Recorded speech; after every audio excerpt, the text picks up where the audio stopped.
And what'd he do? He was born with a moral indifference. He's developed the neglection of our reality.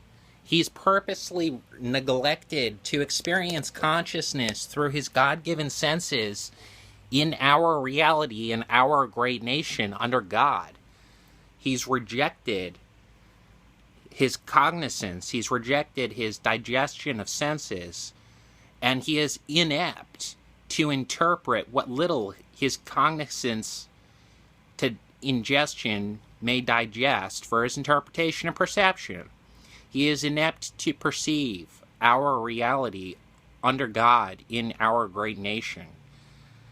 He was born with a moral dissonance. He was born and then developed.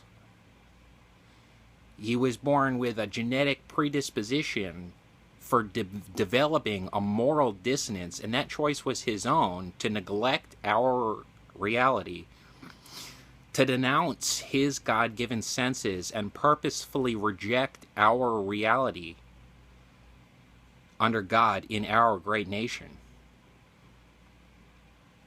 is why he was mandatory minimum medicine issued at 25 to life in mandatory minimum medicine, of which, if he does refuse outpatient treatment, he will be mandated an inpatient treatment via psychiatric incarceration in a penitentiary. But why? Did he do something wrong? He was born indifferent with genetic hereditary predisposition for developmenting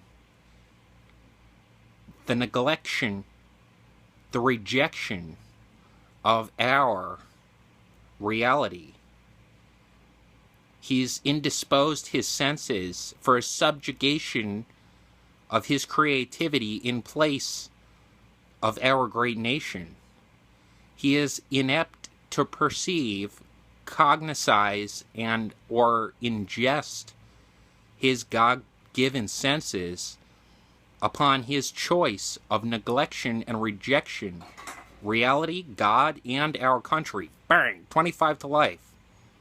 Mandatory minimum medicines.